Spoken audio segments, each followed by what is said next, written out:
Assalamualaikum warahmatullahi wabarakatuh. Baik, sebelum kita mulai pembelajaran, seperti biasa kita berdoa terlebih dahulu. Ya, kepada KM dipersilahkan.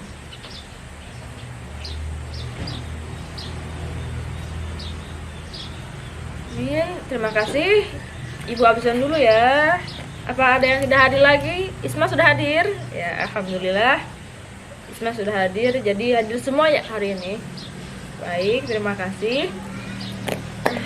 Karena pembelajaran hari ini pagi hari, jadi harus semangat pagi seperti biasa. Alhamdulillah kelasnya sudah bersih juga, pakaiannya harap dirapikan juga, meja-mejanya dirapikannya, diluruskan. Hari ini Ibu akan menyampaikan materi tentang akidah, yaitu kurban.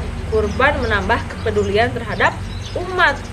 Nah, seperti biasa, setelah Ibu menyebutkan judul, ada yang mau tahu atau ada yang mau jawab, apa sih kurban itu? Coba ada yang mau? Ya benar sekali, tapi kurang lengkap ya. Kurban itu tidak hanya menyembelih hewan. Ibu akan lengkapi. Jadi kurban itu berasal dari bahasa Arab kurban yang artinya dekat. Dan kalau dalam secara Islami disebut juga al-udiyah atau ad-dahiyah yang artinya hewan sembelihan.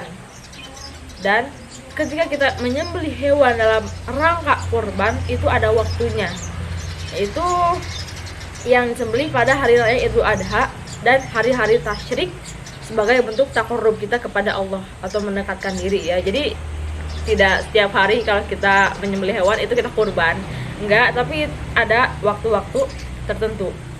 Nah, kalau kita berbicara tentang kurban itu sangat erat kaitannya dengan sebuah kisah yang mungkin cukup populer, kalian juga mungkin sudah ada yang tahu ya kisahnya, yaitu kisah tentang Nabi Ismail. Jadi kisahnya itu dikisahkan dari At-Tabari ya, tahun 224 sampai 310 Hijriah di dalam sebuah tafsir. Dan kisah ini juga ada di dalam Al-Qur'an, yaitu Quran As-Saffat ayat 99 sampai ayat 110 yang ayat 99-nya itu berbunyi waqala inni dzahibun ila rabbi sayahdin. Jadi kisahnya nih, pada awalnya Nabi Ibrahim itu berdoa kepada Allah untuk sang anak gitu, meminta seorang anak. Dan Nabi Ibrahim ini mempunyai dua istri. Yang pertama ada Siti Hajar dan Siti Sarah, seperti itu. Dan Nabi Ismail itu lahir dari rahim Siti Hajar. Nah, singkat cerita, ketika Ismail sudah lahir, ternyata Siti Hajar dan Ismail harus diasingkan di suatu tempat di padang pasir yang gersang, di mana tidak ada satu orang pun di sana.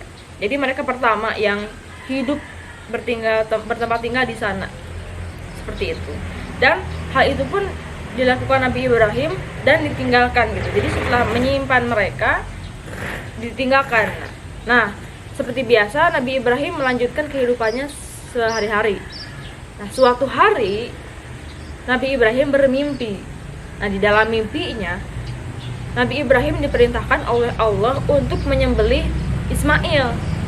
Nah, pada awalnya Nabi Ibrahim itu ragu ya, ini benar-benar perintah Allah atau hanya godaan setan semata. Tetapi di dalam kisah itu terjadi sampai 3 kali mimpi yang sama dan mimpi yang terulang. Maka dari itu Nabi Ibrahim pun yakin bahwa ini adalah perintah dari Allah.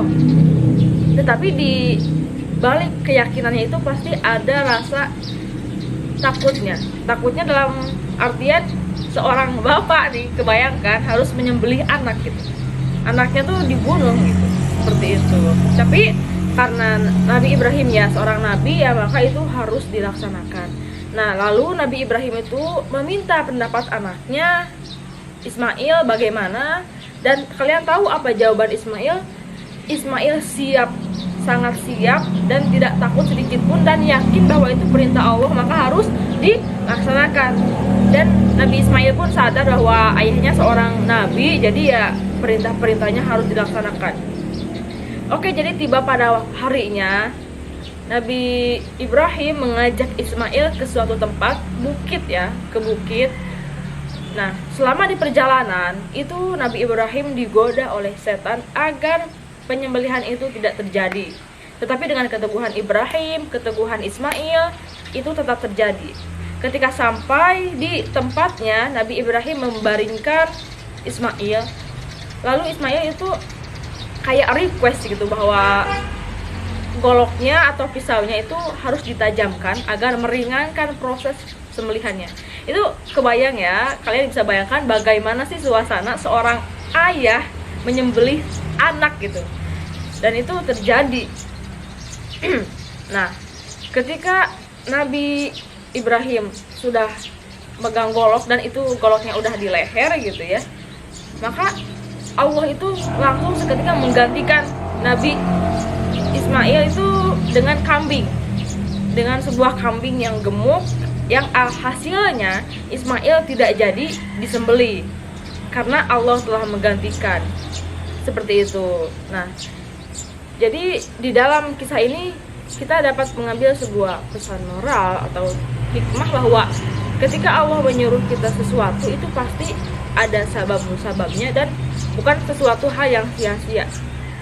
Memang ini adalah suatu ujian yang sangat berat banget gitu ya buat Nabi Ibrahim dan Ismail. Ya, dari kisahnya saja mungkin kita udah kayak merinding. Seorang bapak menyembelih seorang anak. Ya, tapi itulah Nabi dan Rasul dan enggak jadi. Hal itu tidak terjadi karena dalam rangka hanya mengetes saja apakah Nabi Ibrahim sanggup menerima ujian yang sangat berat ini gitu sebagai seorang nabi, dan Ismail pun jadi calon seorang nabi juga. Ya, seperti itu. Nah, jadi peristiwa ini terjadi kan 10 Dzulhijjah di Mina, yang sampai sekarang tradisi tersebut masih umat Islam melakukan hal itu, yang kita nama tadi Idul Adha, sebagai penghormatan juga kepada Nabi Ibrahim dan Ismail. Ini contoh gitu ya. Dan alhamdulillah ya, Allah itu menggantikan sembelihannya dengan kambing, dengan hewan. Kebayangkan kalau misalnya manusia. Nah, oke, jadi singkat saja ya untuk pertemuan kali ini. Mohon maaf bila ada kesalahan, kekurangan. Mudah-mudahan kita selalu menjaga iman kita agar tetap takwa ya. Mungkin dicukupkan sekian ya hari ini, singkat saja. Kalian bisa baca-baca referensi yang lainnya untuk memperdalam ilmu. Terima kasih atas kehadirannya. Assalamualaikum warahmatullahi wabarakatuh.